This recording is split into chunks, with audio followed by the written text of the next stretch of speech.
बिस्मिल्लाहिर्रहमानिर्रहीम। अस्सलामु अलैकुम दोस्तों आज की इस वीडियो में हम आपको एक ऐसा सच्चा वाक़या बताएंगे कि जिसे सुनकर आप हैरान हो जाएंगे और सोचने लगेंगे कि जब शादी वाले दिन दूल्हे ने दहेज में कार की मांग कर दी तो फिर दुल्हन ने जो किया किसी ने भी सोचा नहीं था कि ऐसा कुछ हो जाएगा। तो मेरे दोस्तों ये पूरी बात जानने के लिए आप इस वीडियो को आखिर तक ज़रूर देखिएगा, क्योंकि ये वीडियो बहुत ही दिलचस्प होने वाली है। और साथ में इस वीडियो को एक लाइक करते हुए हमारा चैनल राहे इल्म को सब्सक्राइब भी ज़रूर कर लीजिएगा, क्योंकि हम आपके लिए इसी तरह की वीडियोस लाते रहते हैं। तो आइए दोस्तों वीडियो शुरू करते हैं। मेरे दोस्तों गुजरात के अहमदाबाद में दो परिवारों के बीच लड़का और लड़की की शादी तय हो गई। फिर कुछ दिन के बाद उनकी मंगनी हो गई, यानी कि सगाई हो गई। लड़की काफ़ी अच्छी और पढ़ी लिखी थी। सगाई के बाद तकरीबन 1 साल का वक्त गुजर गया। उसके बाद शादी का दिन भी आ गया। जब लड़के वाले बारात को लेकर लड़के के घर पहुंचे तो लड़के वालों का शानदार इस्तकबाल किया गया। मगर हैरान करने वाली बात यह है कि निकाह से पहले लड़के ने एक कार की मांग कर दी। तो ये सुनकर लड़की का बाप हैरान हुआ और परेशान हुआ। जब इसके बारे में लड़की को मालूम हुआ कि लड़का दहेज में कार मांग रहा है तो फिर दुल्हन शादी करने से इनकार करने लगी। ये देखकर लड़के का बाप लड़की को मनाने लगा कि बेटी, अगर शादी ना हुई तो हमारी इज्जत चली जाएगी, तुम शादी के लिए हाँ बोल दो। ये सुनकर लड़की कहने लगी, बाबा आप मेरी शादी ऐसे शख्स से क्यों करना चाहते हैं जिसको मुझसे मोहब्बत नहीं बल्कि मेरे साथ जाने वाले दहेज से मोहब्बत है। बाबा मेरी ज़िंदगी वहाँ पर क्या होगी जहाँ पर मेरी इज्जत मेरे इल्म, हुनर और मेरी सादगी की वजह से नहीं बल्कि मेरे साथ में जाने वाला फ्रीज कार और दूसरी महंगी चीज़ों की वजह से होगी। ये सुनकर लड़की के बाप की आंखों में आंसू आ गए और वो कहने लगा कि बेटी, कि अगर अब शादी ना हुई तो लोग क्या कहेंगे और हमारी इज्जत का क्या होगा। जब मैंने इतना कुछ किया है तो मैं कार का भी इंतज़ाम कर सकता हूँ, मगर मेरी बेटी तुम इनकार मत करो। मेरे दोस्तों उसके बाद वो लड़की अपने बाप की आंखों में आंसू देखकर शादी के लिए तैयार हो गई और उसके बाद उन दोनों की शादी हो गई। शादी के 2 दिन बाद लड़की के वालिद ने यानी लड़के के बाप ने कार का भी इंतज़ाम कर दिया। लड़का कार पाकर बहुत खुश हुआ। उसके बाद अपनी बीवी को कार पर बिठाकर घर जाने लगा। रास्ते में वो गाड़ी को बहुत ही तेज स्पीड में चला रहा था और साथ ही गाड़ी में म्यूजिक की आवाज़ भी फुल करके रखा हुआ था। ये देखकर लड़की कहने लगी, म्यूजिक की आवाज़ कम करो और गाड़ी की रफ्तार भी कम करो। ये सुनकर लड़के ने कहा, मुझे काफ़ी टाइम हो गया है अपने दोस्तों की गाड़ी चलाते हुए। आज पहली बार मैं अपनी खुद की कार चला रहा हूँ। मेरी तो औकात भी नहीं थी कि मैं कार खरीद सकता, इसलिए मैंने तुम्हारे बाबा से इस कार को मांग लिया और तुम्हारे बाबा ने मुझे दे भी दिया, इसलिए आज मैं बहुत खुश हूँ। मेरे दोस्तों वो आपस में बात ही कर रहे थे कि उनका ध्यान भटका और सामने एक भिखारी आ गया। इसकी टक्कर लगने वाली ही थी कि लड़की चिल्ला उठी तो लड़के ने गाड़ी को घुमा दिया। वो भिखारी बच गया। लड़के ने फिर गाड़ी को रोका और गाड़ी से उतरा और जोर जोर से उस भिखारी को गाली देने लगा। इसकी गालियां सुनकर उस लड़की को बहुत बुरा लगा और वो लड़की गाड़ी से उतरी और उस भिखारी के पास जाकर उसको उठाया और उसके बाद उसको पता चला कि वो भिखारी अंधा है।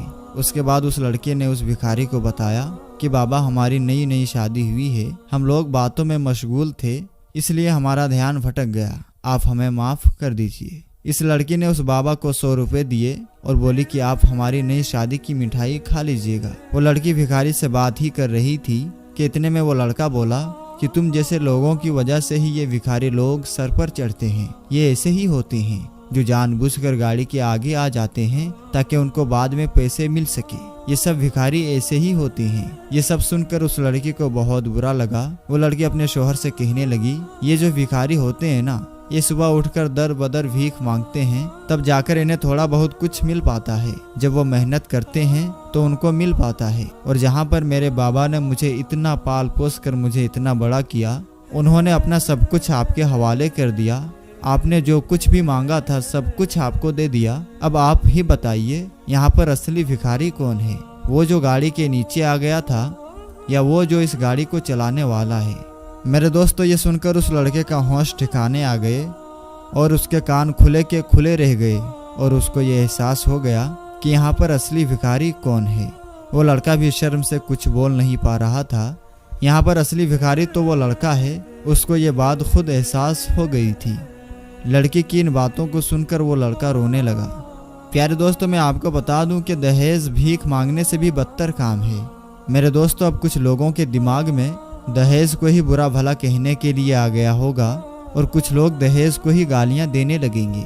दोस्तों, हम आपको बता दें कि दहेज को हरगिज़ बुरा भला ना कहें, क्योंकि दहेज हमारे प्यारे आका सल्लल्लाहु तआला अलैहि वसल्लम की प्यारी सुन्नत है। हमारे प्यारे आका सल्लल्लाहु अलैहि वसल्लम ने अपनी प्यारी बेटी हज़रत फ़ातिमा रदियल्लाहु ताला अन्हा को भी दहेज दिया था। तो दोस्तों, दहेज देना कोई बुरा या गलत काम नहीं है, लेकिन दहेज मांगना हराम काम है।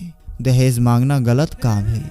अगर आपके पास है तो आप चाहे तो 1 लाख का दहेज दें या 1 करोड़ का दहेज दे दें, लेकिन अगर कोई दहेज मांगता है तो दहेज मांगना हराम है और दहेज मांगने वालों के यहाँ अपनी बेटी को नहीं देना चाहिए। दोस्तों, इसके पीछे एक सबसे बड़ी वजह यह है कि अगर आपसे कोई आज 1 करोड़ का दहेज मांग लेता है, लेकिन आज आप 1 करोड़ का दहेज तो दे देंगे, कैसे भी जोड़कर आप वो पूरा करके दे देंगे, चाहे आप उधार या कर्ज ही करके क्यों ना दे दें। लेकिन एक बात हमेशा याद रखना, जो दहेज मांगते हैं ना, उनके मुंह हमेशा खुले होते हैं। वो हमेशा किसी ना किसी चीज़ की डिमांड करते रहते हैं।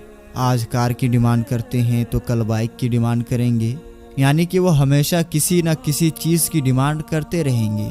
तो हमेशा याद रखें, इसलिए आप दहेज का डिमांड ना करें। आप दहेज को कभी भी गाली देने की कोशिश ना करें। और हाँ, आपको दहेज को हरगिज़ गाली नहीं देनी है, बल्कि आप दहेज मांगने वालों को बुरा कह सकते हैं, लेकिन दहेज को आप हरगिज़ बुरा नहीं कह सकते, क्योंकि ये हमारे प्यारे आका सल्लल्लाहु अलैहि वसल्लम की सुन्नत है। तो मेरे दोस्तों, आपके पास जितना भी है आप हस्ब तौफीक दहेज दे दें, लेकिन दहेज किसी से हरगिज़ ना मांगे। दहेज मांगना हराम काम है और ये सख्त गुनाह का काम भी है, और इसका बदला कल क़यामत के दिन में आपको देना होगा। अल्लाह ताला से दुआ है कि मौलाए करीम उम्मत मुस्लिमा को दहेज का डिमांड ना करने की तौफीक दे और हमें अपने आका सल्लल्लाहु अलैहि वसल्लम के सुन्नत के मुताबिक ज़िंदगी बसर करने की तौफीक दे, अपने हबीब के बताए हुए रास्ते पर चलने की तौफीक दे। या पाक परवरदिगार आलम हमें सिराते मुस्तकीम पर चला। आमीन सुम्मा आमीन। तो मेरे दोस्तों, हम ये उम्मीद करते हैं कि हमारी आज की ये वीडियो आपको बहुत ज़्यादा पसंद आई होगी। अगर आपको ये वीडियो पसंद आई हो तो आप हर बार की तरह इस बार भी और अपने दोस्तों और रिश्तेदारों में ज़रूर शेयर करें। और अगर आपने अभी तक हमारा चैनल राहे इल्म को सब्सक्राइब नहीं किया है तो हमारा चैनल राहे इल्म को सब्सक्राइब कर लें और साथ ही लगे बेल नोटिफिकेशन को ज़रूर ऑन कर लें, ताकि हमारी अपलोड होने वाली वीडियोस की नोटिफिकेशन सबसे पहले आपको मिल सके। तो मेरे दोस्तों, मिलेंगे फिर इंशाअल्लाह ताला किसी नई और अच्छी वीडियो के साथ। तब तक के लिए आप अपना और अपनों का बहुत ही ज़्यादा ख्याल रखें। अस्सलामु अलैकुम। अल्लाह हाफिज़।